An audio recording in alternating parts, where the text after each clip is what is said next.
Good morning students, welcome back to my channel Soni education points. आज हम लोग English विषय के अंतर्गत class 6 lesson 2 the boy who lost his appetites. आज हम लोग लेसन 2 का अध्ययन करेंगे।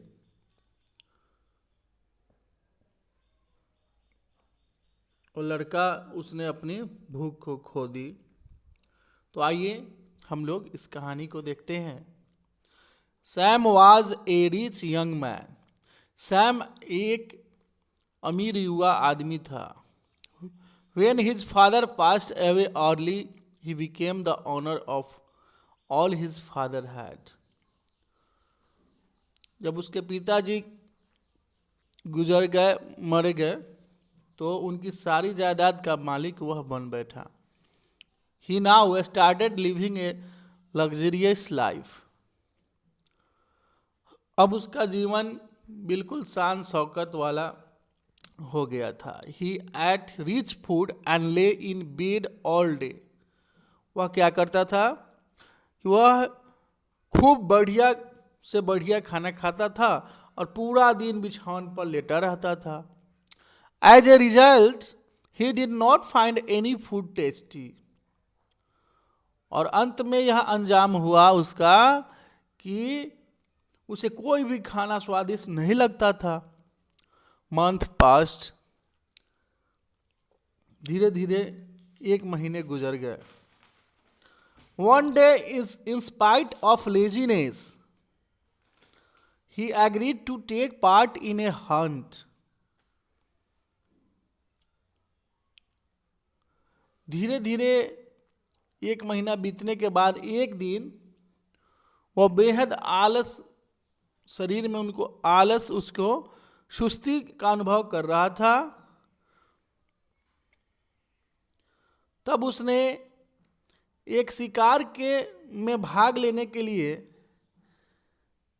मन बनाया। He was not used to riding fast, so he found himself lagging behind other friends. लेकिन तेज चलने से फिर घुड़सवारी करने को उसकी आदत तो थी नहीं। इसी कारण वह शिकार के अभियान में जब वह गया था तो घुड़सवारी जब कर रहा था तो उसके अपने 2 दोस्त थे, मित्र थे, उससे काफी पीछे छूट गया था। He got lost, he wandered away in the woods. वह अपना रास्ता भटक गया। 6 to 7 hours passed with him roaming, and like this he felt tired and hungry. जब रास्ता भटकते भटकते जो है इस प्रकार 6 से 7 घंटे बीत गए, वह बहुत थका हुआ महसूस कर रहा था और उसे खूब तेज भूख लगी थी। Suddenly he saw a peasant's hut. अचानक जो है उसको एक किसान की जो है कुटिया दिखाई दी। He rode up to it and asked for a little food. वह वहां पहुंचा और उसने भोजन की मांग की। भोजन मांगा कि थोड़ा सा मुझे भूख लगी है, मुझे खाने के लिए दो। I am a poor man. वहां पर जो आदमी था, जो किसान था कुटिया में मौजूद, उसने कहा कि मैं बहुत गरीब आदमी हूँ साहब। I have only roti and dal sir. उसने कहा कि मेरे पास सिर्फ एक रोटी और दाल ही है महाशय। Said the peasant. उस किसान ने कहा, but you are most welcome to have this. अगर आप इसे खाना चाहते हो तो आपका बहुत बहुत स्वागत है, आइए पधारिए। The young man was very hungry and he really loved the food. वह युवा व्यक्ति जो शिकार करने के लिए गया था, सैम, वह बहुत भूखा था, इसलिए वह भोजन उसे बहुत अच्छा लगा। खाया रोटी दाल. He liked it more than all the rich food he had been eating earlier. वह पहले जो भी खाना खाया था, रिच फूड खाया था, अच्छे अच्छे पकवान खाए थे, उससे वह ज़्यादा अच्छा और उसको स्वादिष्ट लगा. He thanked the peasant who also gave him direction back to his home. और उसने किसान को जो है धन्यवाद किया और उसने डायरेक्शन वापस घर जाने के लिए वह दिशा निर्देश उससे पूछा. He got back to return home and rested. वापस वह घर चला गया और आराम करने लगा. He went back to his rich food and lazy ways. जब वह वापस गया तो उसके जो भोजन थे, उस जो भोजन वह खाता था वह बहुत ही बुरा लगने लगा, उसको स्वादिष्ट लगा ही नहीं. इतना अच्छा भोजन खिलाया जो है, रोटी दाल ही खिलाया प्यार से, वह किसान कितना स्वादिष्ट लग रहा था, तो उसको जो भी खाना घर पे गया वह अच्छा लगता ही नहीं था और थका थका महसूस करता था. The food was again tasteless. वापस वह भोजन जो करने लगा था घर पे अपने, वह अस्वादिष्ट हो गया, टेस्टलेस उसको लगने लगा. वह भोजन अस्वादिष्ट था. He wondered why the simple dal roti tasted so nice. वह आश्चर्य किया, वह लड़का सैम जो है आश्चर्य किया कि क्यों एक साधारण सी दाल रोटी इतनी स्वादिष्ट हो सकती है. वह आश्चर्य किया. तो आइए स्टूडेंट्स, अब हम कुछ इसमें ग्लोसरी एंड नोट्स है. एपिटाइट मीन्स भूख, लग्जरियस मीन्स शान शौकत, लैगिंग मीन्स पीछे छूट जाना, वंडर्ड इधर उधर घूमा, पीजेंट मीन्स किसान, वंडर्ड मीन्स गंभीरता से सोचा. तो ये कुछ वर्ड्स मीनिंग थे. स्टूडेंट्स, यह कहानी में हम लोग जो है यह जाने कि कैसे वह लड़का ने अपने भूख खो दी, क्योंकि इस कहानी से यह पता चलता है कि वह लड़का बहुत आलसी सा शान शौकत करता था,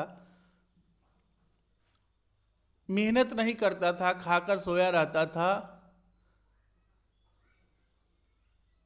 अच्छे अच्छे पकवान को खाने के लिए जो है इच्छा रखता था और अंत में उसने अपने भूख को खो दी. तो इस कहानी के माध्यम से यह पता चलता है कि हमें मेहनती होनी चाहिए, मेहनत करनी चाहिए, आलसी नहीं होनी चाहिए. आलस सबसे बड़ा दुर्गुण शरीर का होता है, इसलिए हमें आलसी नहीं बनना चाहिए.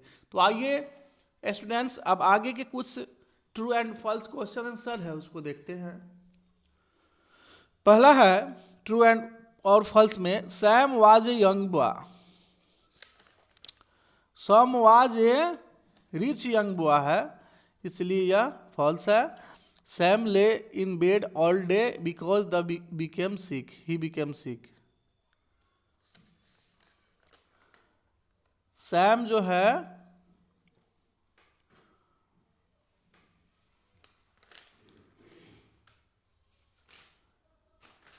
Sam lay in bed all day because he became sick. तो ये भी Sam lay in bed all day because he became sick, वह ट्रू है. Sam rode very slowly, true है. The peasant offered Sam roti and vegetables, false है. Sam was lost in the woods when he was returning home from the peasant's house, ये भी false है. Second में है, ठीक करना है. Why did Sam find the food tasteless. तो इसका ऑप्शन नंबर सी आंसर सही है. He did not feel much hungry because he pass his day without any activity. 2 number में है, why did Sam like the dal and roti. इसका answer है Sam was tired and hungry. Next है, fill in the blanks with the words given in the box. The boy opened his umbrella dash it started raining. When, इसमें when भरेंगे. Mukul dash Aarti will bring the book to school, इसमें and भरेंगे. Next है 3 number, Rahim had high fever so he could not come to school. 4 में है Munna ran very fast but could not win the race. 5 में है Ram and Pawan went to see a film yesterday. 6 है Lalit had high fever because he got wet in the rain. And नीचे में है U1.2 write 6 sentence about the food you like to eat and why you like it. First में I like to eat roti. It is made of wheat, इसमें wheat छूट गया है, ए छूट गया है, WHEAT होता है। It is easy to digest, it keeps me healthy, it is not a rich diet, it is easy to make. तो प्यारे बच्चों और डियर स्टूडेंट्स, आज हम लोगों ने भली भांति इस लेसन 2 का अध्ययन किया और जाना इसमें जितने भी सारे क्वेश्चन आंसर थे, वर्ड मीनिंग्स थे, उसको भली भांति जाने। नेक्स्ट वीडियो में हम लोग लेसन 3 में मिलेंगे Lata Mangeshkar the melody queen में। पुनः मैं नए वीडियो के साथ उपस्थित होऊंगा, तब तक के लिए गुड डे, गुड बाय।